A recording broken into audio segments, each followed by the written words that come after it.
La saison 2 épisode 1 de Monarch, l'héritage des monstres est arrivé et cet épisode montre vraiment comment adapter le Monsterverse au format série télé. Bienvenue à Dangerville, je suis Jacob, alors dites-moi, que pensez-vous des monstres de l'épisode 1? Nous voulions vous laisser quelques jours pour avoir la chance de regarder l'épisode avant de vous donner nos impressions plus approfondies. Et cette vidéo ne sera pas une de ces analyses scène par scène. Je veux simplement continuer ma série de conversations décontractées où je parle avec sincérité et essaie de m'adresser à vous tous. Comme si on traînait ensemble dans la vraie vie, mais on va quand même parler des monstres et des créatures, on va quand même parler du ton et du rythme qui sont bien meilleurs cette fois-ci. Et je vais prendre un peu de temps pour donner mon avis sur l'histoire jusqu'à présent et sur la façon dont elle s'est déjà énormément améliorée par rapport à la narration qu'on a vue dans la saison 1. Écrase ce bouton d'abonnement comme si tu étais liche et allons-y. Je ne pense pas pouvoir commencer à parler du premier épisode de la saison 2 de Monarch sans d'abord revenir un peu sur la saison 1. Selon qui vous êtes et ce que vous aimez, la réaction à la saison 1 de Monarch en ligne, du moins, était partagée. Il y a les fans et, naturellement, ceux qui n'ont pas aimé, ce qui est tout à fait logique puisque la série elle-même était pleine de hauts et de bas, à mon avis. Elle avait les bases et les éléments clés pour créer une série fantastique, comme d'excellents acteurs et des personnages emblématiques faisant ce qu'ils savent faire de mieux. Mais certaines décisions et certains choix concernant l'histoire, ainsi que ce sur quoi la série a choisi de se concentrer ou non, n'ont clairement pas aidé. Cette série a dépassé toutes les attentes. La principale critique, c'est qu'il y a moins de drames liés aux relations humaines et plus de drames causés, je ne sais pas, par des monstres mortels qui surgissent soudainement partout sur la planète. Je comprends que la série a été créée dans l'intention d'essayer de satisfaire les fans de longue date du genre. Mais il était clair dès le départ qu'il voulait attirer de nouveaux spectateurs qui, autrement, n'auraient jamais donné une chance au genre. Ce va-et-vient constant et la lutte pour le temps d'antenne ont finalement terni ce qui était habituellement une expérience agréable avec la première saison. Malgré tout, Monarch a bien marché sur Apple TV, et il est même considéré comme l'une de leurs principales, voire leur série phare en ce moment. Ce qui est plutôt cool étant donné que leur créneau n'a jamais vraiment été des trucs d'action à gros budget, comme le Monsterverse. Et clairement, ce succès a conduit à un budget plus important, ce qui signifie plus de ressources pour créer plus de monstres. Nous avons déjà fait une vidéo sur tous les monstres de l'épisode 1. Si vous souhaitez en savoir plus sur les créatures de l'épisode 1, cliquez sur le lien de la vidéo après avoir terminé ici. Mais je ne peux pas ne pas parler de ces créatures. Bien sûr, il y a les poids lourds, Godzilla, Kong et l'introduction du Titan X. Mais il y avait aussi une bonne part de créatures de taille plus humaine qui apparaissaient régulièrement à l'écran. Je ne suis pas sûr qu'on soit jamais resté plus de 5 minutes dans la série sans voir une forme de faune, que ce soit un titan ou quelque chose de moins puissant, mais tout aussi dangereux. En consacrant plus de temps aux situations plus petites et intimes vécues par nos personnages avec ces créatures. C'est quelque chose dont le Monsterverse avait besoin pour maintenir l'attention dans cet univers. Les monstres géants provoquent choc et émerveillement, mais les petites créatures suscitent une peur inaccessible aux plus grands. Ne vous méprenez pas à se faire écraser, c'est horrible, mais est-ce que ça vous tient vraiment en haleine à vous donner la chair de poule? Un peu effrayant? Non, pas vraiment. Ce n'est pas moi qui dis que la saison 2 sera comme une série d'horreur, c'est toujours le cas, au moins dans le premier épisode. Je n'ai jamais eu l'impression qu'ils voulaient me faire peur, mais cela m'a rendu plus impliqué dans les scènes où ils étaient là. Savoir que nos héros peuvent devenir un casse-croûte à tout moment ajoute une dimension divertissante qui doit perdurer dans le Monsterverse. Je dirais que la plupart de ces rencontres étaient un peu trop brèves, mais je comprends qu'ils devaient continuer à avancer. Et ce n'était pas comme dans la première saison où un monstre apparaissait puis on devait subir 30 minutes de dialogue avant d'avoir peut-être une autre scène de 5 secondes avec lui. J'espère que l'accent sur les monstres restera aussi présent à l'avenir et qu'on puisse passer un peu plus de temps sur chaque monstre individuellement pour qu'ils paraissent un peu moins comme de simples éléments de décor. Mais les monstres ont vraiment donné le ton dès le départ, ce qui a été renforcé par la bande-son de la série. Mec, quand ils sont retournés sur l'île du crâne et qu'on a eu ces musiques classiques et effrayantes, j'ai adoré ça. Cette série a vraiment une bande-son solide, et cette musique, combinée à l'ambiance générale créée par cette forte présence des monstres, m'a vraiment plongé dans l'univers du Monsterverse. Et toi, qu'en penses-tu? Ce n'est toujours pas Kong, Skull Island et encore moins King Kong de 2005 en ce qui concerne l'ambiance. Mais j'ai quand même ressenti un peu de cette excitation à explorer une île mystérieuse et dangereuse dans le premier épisode, et j'en veux encore plus, je veux aussi plus de scènes de flashback.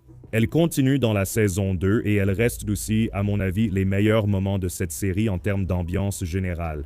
La façon dont le trio est entré dans le village de pêcheurs lugubres avec une énergie à la Leon Kennedy de Resident Evil, c'était génial, et ça m'a rappelé bien plus que Resident Evil 4, mais aussi une autre relique du passé, la série animée Godzilla.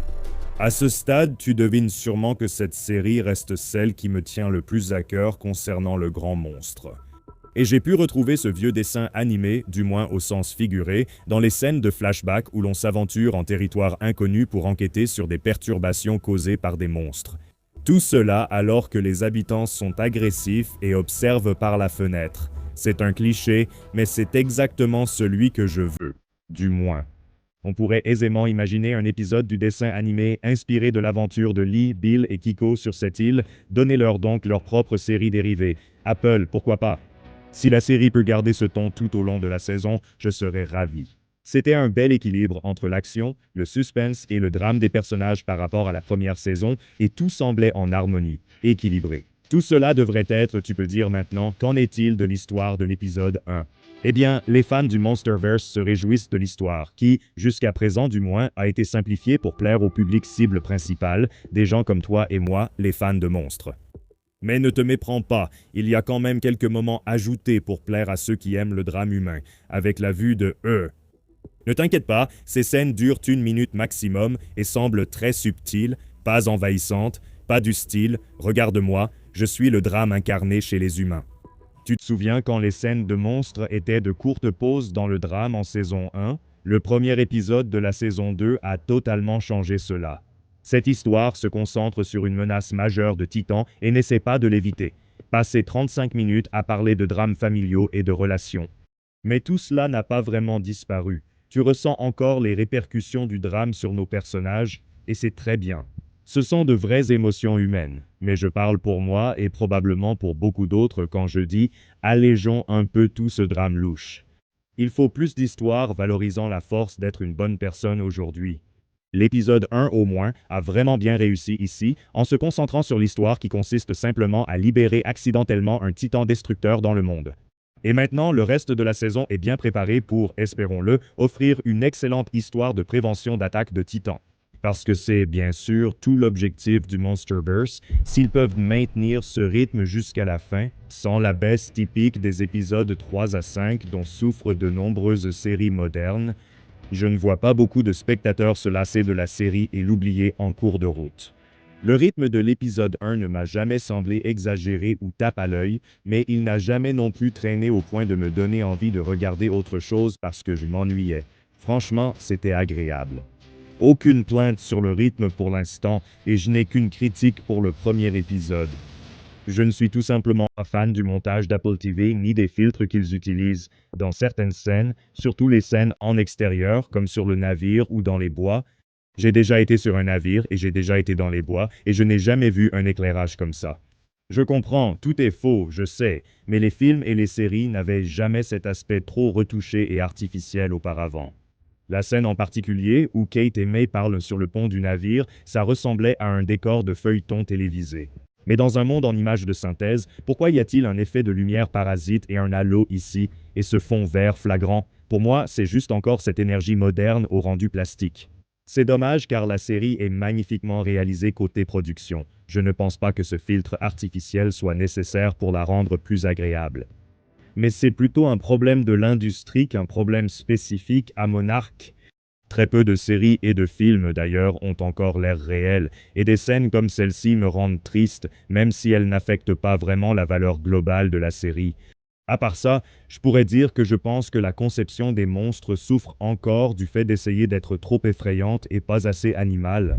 Je ne comprends pas pourquoi tout doit mélanger flore et faune. Ça donne l'impression d'être laid juste pour le plaisir d'être laid, mais c'est vraiment un détail personnel, plus qu'un vrai défaut. Et oui, les personnages modernes ne me dérangent pas vraiment, et leurs rôles jusqu'à présent sont restés assez petits pour ne pas devenir agaçants. Donc, oui, le premier épisode de la saison 2 de Monarque reçoit 2 pouces levés de ma part, et j'espère que vous prendrez le temps de regarder l'épisode. Et souvenez-vous, gardez l'esprit ouvert et ne laissez aucun bruit extérieur ou opinion préconçue vous détourner de vos propres pensées et opinions. Même si vous m'avez simplement écouté tout ce temps, et si c'est le cas, merci. Mais s'il vous plaît, faites-vous votre propre opinion, et j'espère que les choses resteront positives pour la suite de la saison 2. Ce premier épisode était génial et s'est terminé sur un suspense. Restez à l'écoute pour l'épisode de la semaine prochaine et notre couverture. À bientôt dans la prochaine vidéo.